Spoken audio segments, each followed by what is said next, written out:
अस्सलाम वालेकुम दोस्तों, मुझे ردیم खिलजी कहते हैं। दोस्तों, हल्का PP 224 जलालपुर पीरवाला से एक बहुत ही बड़ी ब्रेकिंग न्यूज़ है और एक बहुत ही बड़ा ट्विस्ट आ चुका है। जनाब, ट्विस्ट ये है कि MP के जो उम्मीदवार थे मलक अयूब घल्लू साहब, शायद अब वो PTI के उम्मीदवार नहीं होंगे, वो आज़ाद इलेक्शन लड़ेंगे।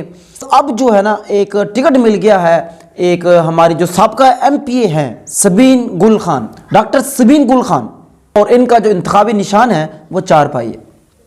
दोस्तों, ये आपके सामने पिक्चर भी चल रही होगी। आपको पता है पहले लिस्ट के अंदर मलक अयूब भल्लू साहब का नाम आया था और उसके बाद जब वो बल्ला छीन लिया गया उसके बाद दोबारा से लिस्टें बनी हैं और उस लिस्ट के अंदर मलक अयूब भल्लू साहब का नाम नहीं है, मगर जो सबीन गुल खान है उनका नाम है।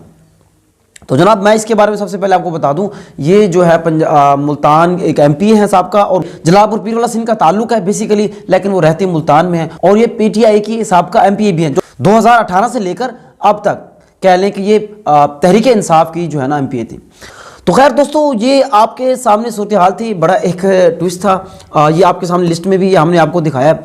तो ये सूरत हाल है। अब क्या कह सकते हैं इस हवाले से, अब इनकी पोजीशन क्या है, अब इनका पैनल कौन सा होगा। पहले दोस्तों मैंने आपको पैनल बताया था जिसमें डॉक्टर रियाज लॉन्ग साहब में जो MNA की सीट पे होंगे, मियां तुफैल अहमद नौन साहब जो हैं वो MP की सीट पे होंगे 223 से, और मलक अयूब घल्लू साहब थे PP 223 से। लेकिन अब मलक अयूब घल्लू साहब की जगह समझ लें कि डॉक्टर सबीन गुल खान जो है ना, वो अब समझ लें कि MPA के उम्मीदवार है।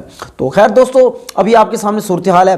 अब ये पैनल इस तरह सा हो गया है। खैर आप क्या कहें जनाब, ये एक बहुत बड़ा ट्विस्ट था जो हमने आपको बताना था। तो इस बारे में आप दोस्तों की क्या राय है, कमेंट सेक्शन में ज़रूर बताइएगा।